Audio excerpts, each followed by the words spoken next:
Ako pala yung nagmamayari ng ano doon, ng mangga.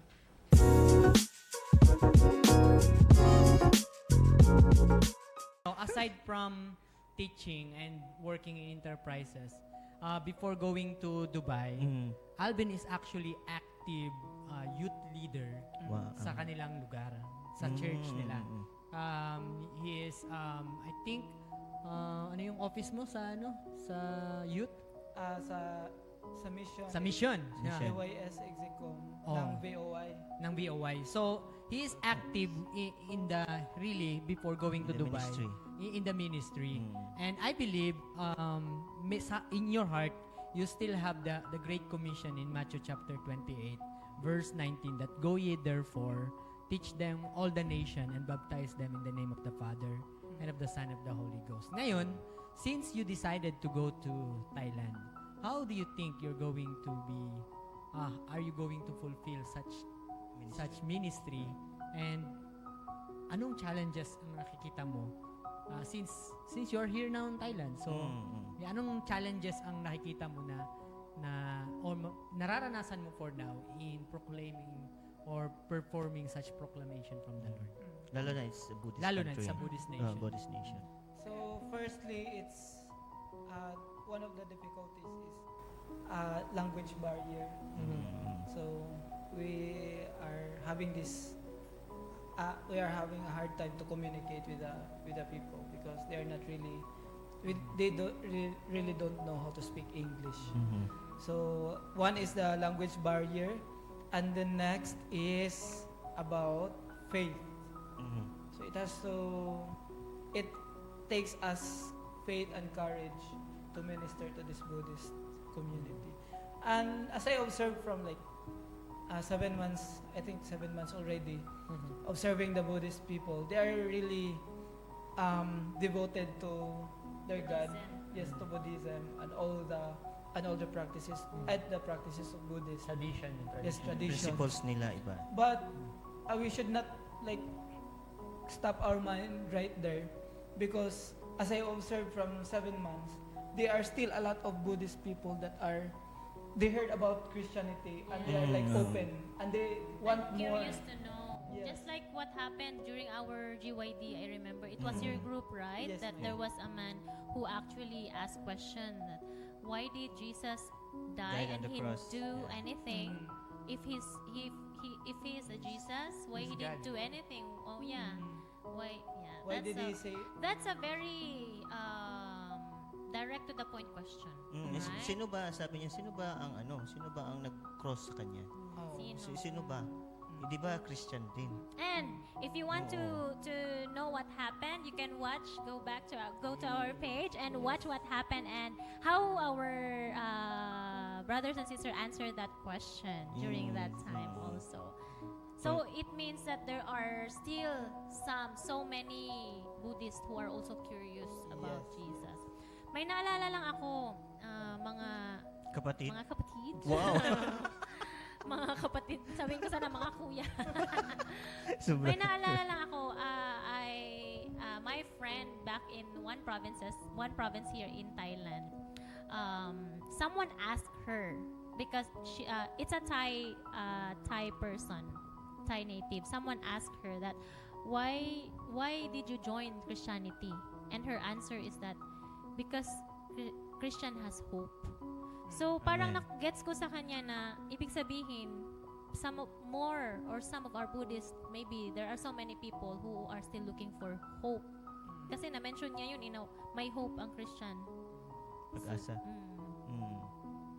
Ano ba? What can you ano ba yung masasabi mo doon? Kasi ang tagal-tagal na natin dito tapos in an instant there's someone, a native Thai who can ano tawag Who doon? might also be looking for hope in their life kasi we know naman. At saka hindi lang Seventh-day Adventist na nandito eh. Kasi marami din akong friend na Thai who are joining Protestants. Some of them are also Catholic and some of them are Baptist. And hindi lahat ng time ay may knowledge talaga sila about Sabbath. yung sa experience mo, paano mo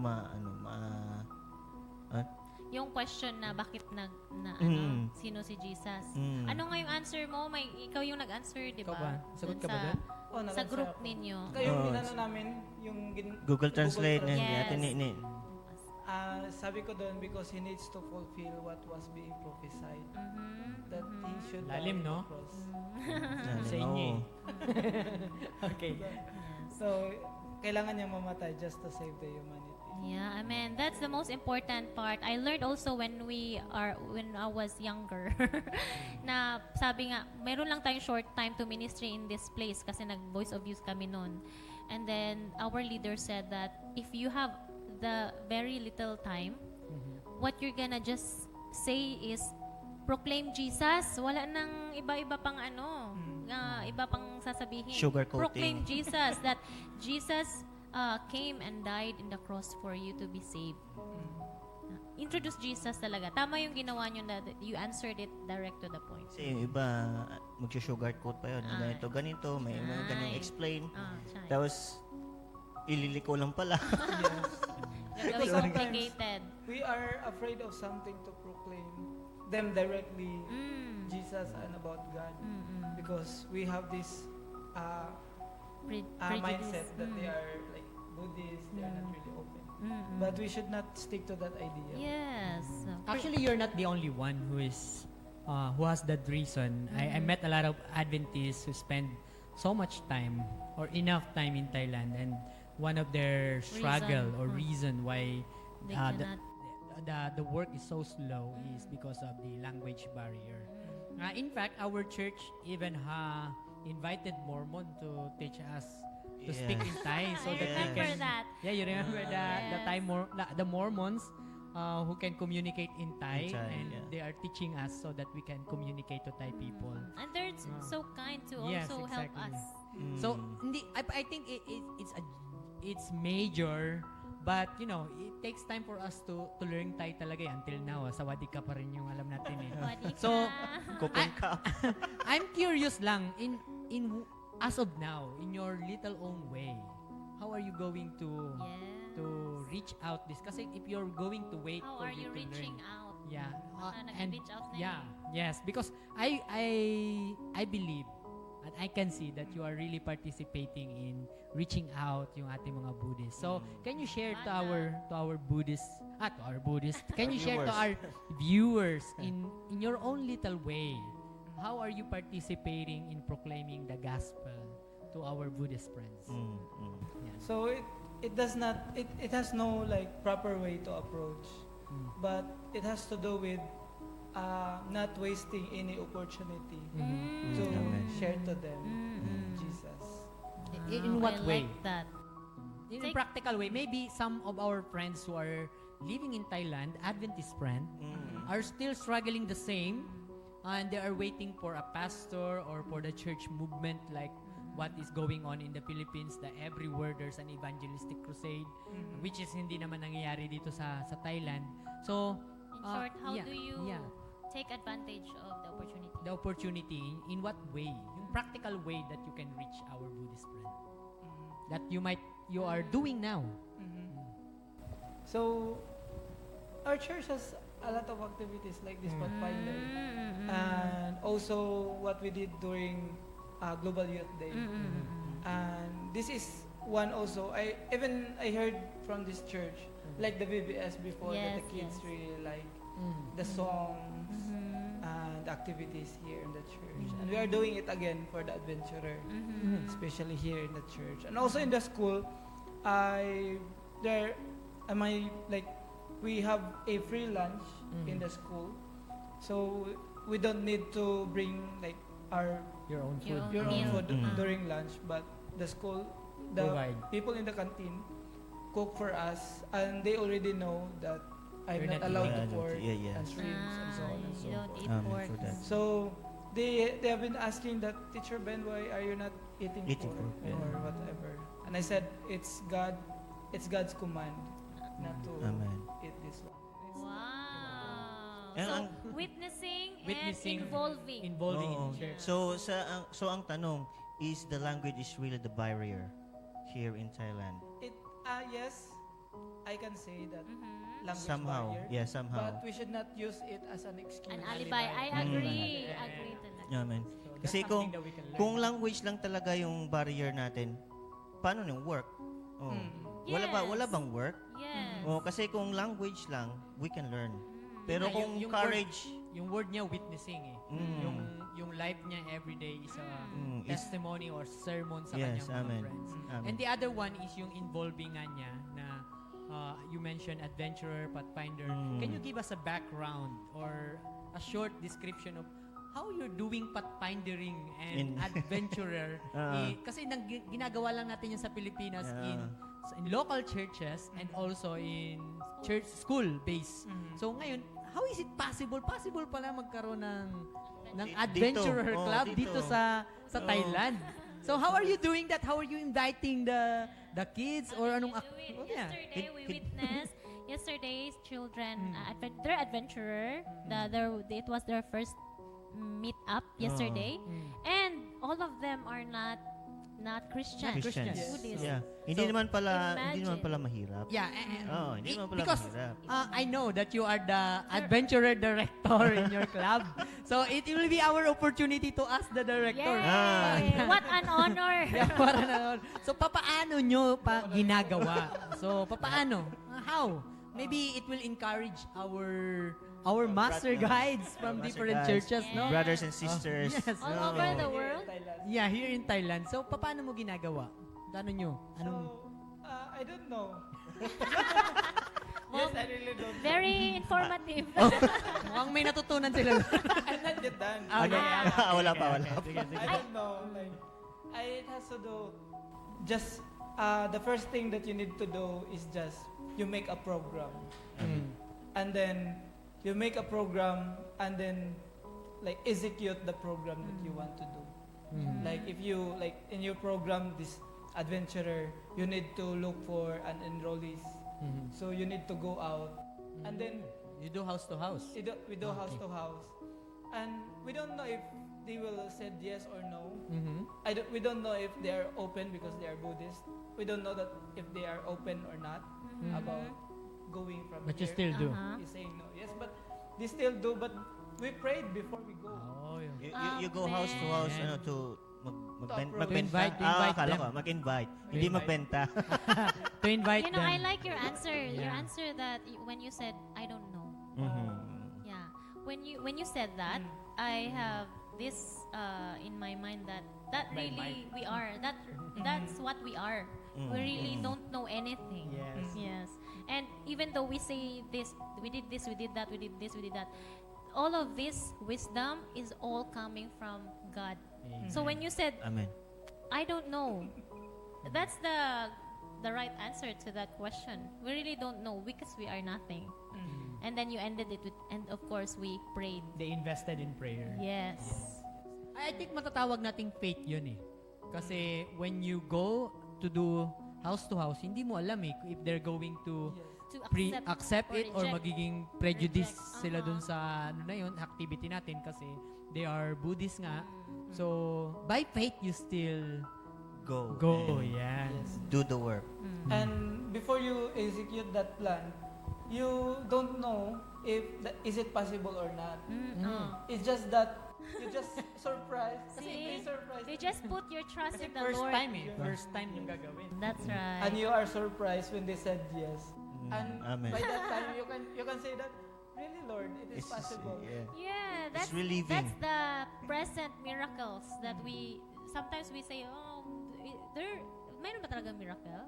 Totoo ba? Mm-mm. But sometimes we take for granted those simple situation that God shows himself, Simple reveal signs. himself Mm. na oh ito ako to, it is me working. The reason why we don't see that because sometimes we take credit. Right? We take credit. Uy, naginawa namin yun. But when we give the credit to God, masasabi talaga natin, I don't know what I'm doing, but look at how God Amen. answers the prayer. And it opens out the mind of our church members na evangelism or preaching the gospel is not only about organizing crusade Mm. or program that they're True, going to true. open the Bible, do Bible study. Mm. So teaching them to observe what God taught you is also by reaching out in this simple way. Kasi why do I say that? We heard a feedback yesterday. Yes, And the praise feedback Lord. came from The the parents, mothers. the mothers. Mm. So, yeah, can someone, Basahin yeah, natin. sure. This- Ready. Okay. Okay. I remember. Thank you for that. This is a very good answer to prayer. It was not easy, but God worked. Dami ko pa sinasabi. Basahin na natin. Sabi ng isang parent doon ay, I love the activity today. Mhm. Many teachers encouraged kids. Thank you so much for having us today. I don't believe that Yasuton will have a good activity like this. Amen. Amen. They po. are Amen. actually Lord. waiting for such Things. activity, and we just thought about language barrier, but even Goosebumps. Buddhist friends are just waiting, di ba? Praise So The work is actually working. It's yeah, not the language, it's the action. yeah. I think it's that Moses speaks. who said, "Not by might nor by power, Yes. but by spirit." Spirit. And God is actually calling us not to be good at what we're doing, Mhm. but He's calling us to accept His call. And be available. Yes. Yes. Be available in this kind of work. Just Kasi, like Isaiah when he said, when God asked, "Who am I to send? Whom should I send?" Whom I and send. then Isaiah said, "Here I am. Send me. Send me." Send me. And that's what you did. Yes.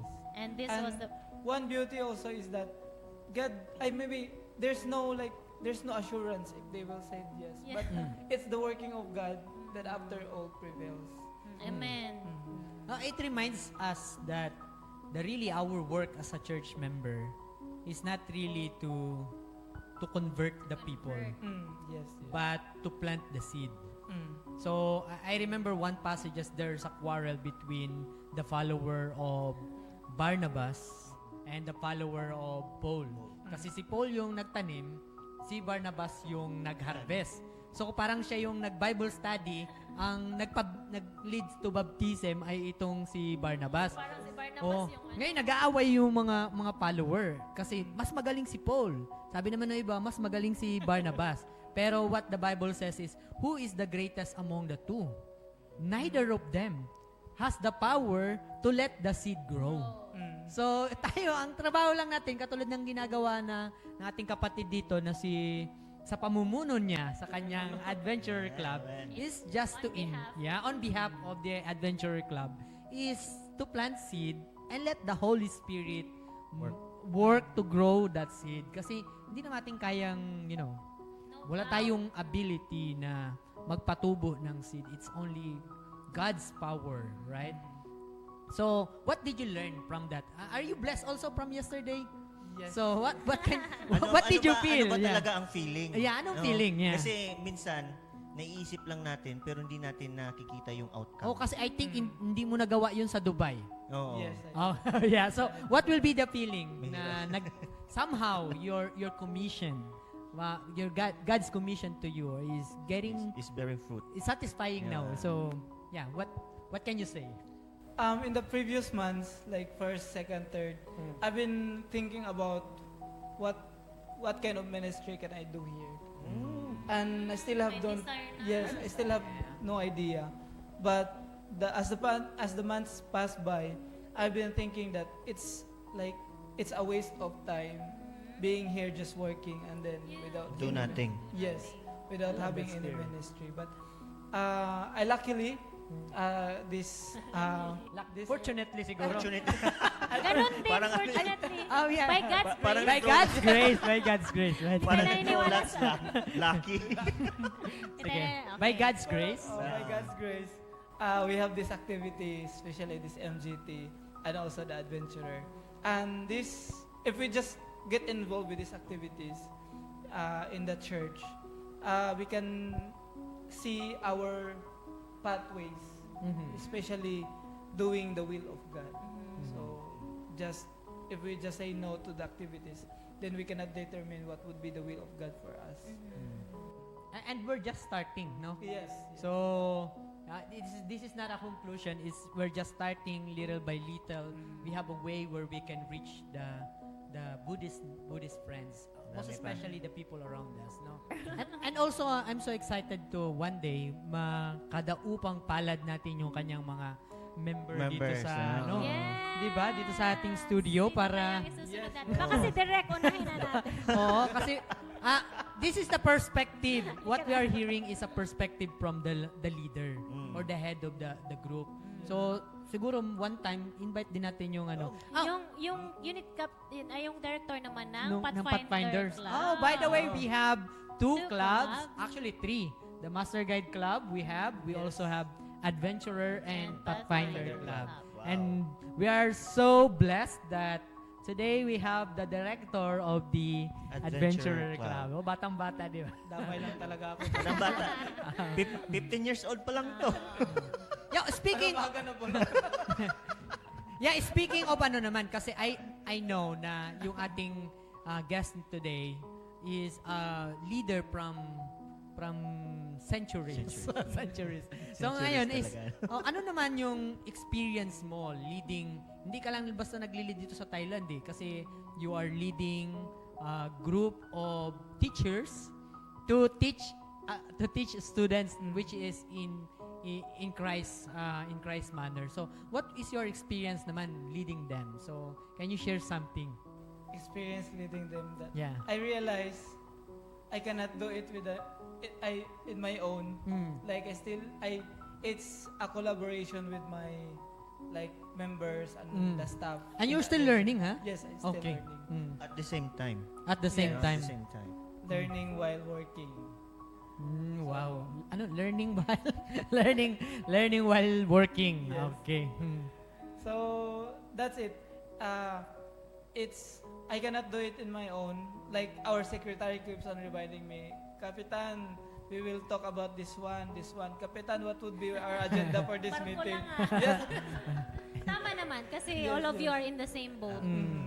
And I've been asking about what was our last agenda, like this one. And we have this PM and we talk about some of the stuff and talk about this one to make this plan into reality. Yan yung maganda. Yung lahat Oo. kayo Involved. tapos lahat kayo nagkakasundo sa Total isang membership sa isang topic or sa isang goal.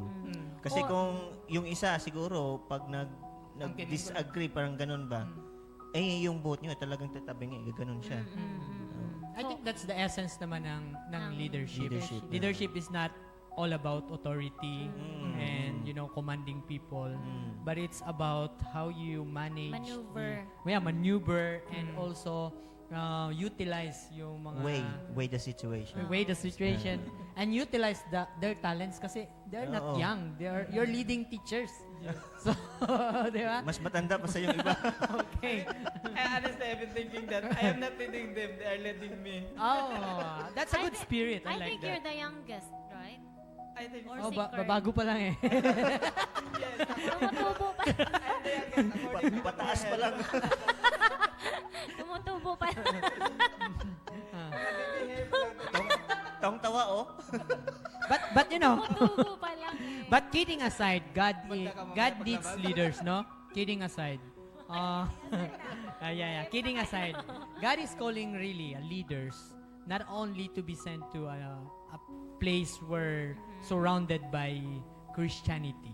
So we are now living in reality. We are now living in a Buddhist nation. Really, the struggles are real, and we can have the list of all the alibis that we can mention that hinder us to reach them. But nothing is impossible when you surrender to the Lord and let the Lord do for ministry. So I think for our closing, sorry to say that, for our closing, what can you say to those Adventists who are still wondering what they can do and how can they be used by God in this community? Yeah, in this kind of community. Not necessarily sa Thailand, maybe sa ibang Non-Christian community. Yes, surrounded by Myanmar, parang ganun Yes. mga country ni Lao, lalo ng Lao. Oo. Lalong lang Lao. Kasi, yeah. yun. Yeah. So anong masasabi mo sa kanila? At anong ma-share mo na Okay, encourage, okay. how you're going to encourage them? Oo, sobrang hirap ng tanong na yan. Oy, pagsalitain nyo na. Sorry. Just like I've said, there is no proper way to do this ministry. Only that you do the best thing possible that you can do. Especially, just do any ministry that is available. So by trying, especially what are the, especially from the given ministry, especially the church, just get involved, and then whether you like it or not, just get involved, and then whatever ministry that you can do, go and pursue, and then later on you will just realize what God really calls you for. Yan. So any closing before we close it in a prayer? Before closing it. Ano masasabi mo, brother? Ikaw, brother. Dami ko nang sinabi. Well, thank you so much for being with us throughout this episode, and thank you for staying with us throughout from the start until here. And of course, we would like to thank you for Yes. Thank you so our much. Thank you so much. invitation. So maybe let's close it with a prayer. So may I request, please? And also pray for our special guest. Upcoming. Yeah. For everybody also. Okay. Thank you. I may request everyone and our viewers to join us in prayer. Let's pray. Dear loving Heavenly Father, we are so grateful for we have heard a lot of testimonies, especially from Alben, that you have sent to us this moment, that we learned a lot from his experience, and we believe that those experiences is to help him to grow and also to glorify your name. We pray for more blessings to him, Father, for his future plans, and we pray for this Yaso Multimedia Ministry, that may you continually guide us in this ministry, that may reach people who are all over the world, who needs to hear inspiring stories like this. Thank you, Lord, for hearing this prayer. In Jesus' name we pray. Amen. Amen. Amen. Thank you, friends. See Thank you, friends. See you next time. See you next Yeah, time. thank you for- so Bye-bye. much. Thank you so much, everyone, and please follow us on YouTube And We- Facebook, Instagram, No TikTok. Meron ba tayo TikTok? Follow us everywhere. God bless you and see you next time. See you next time.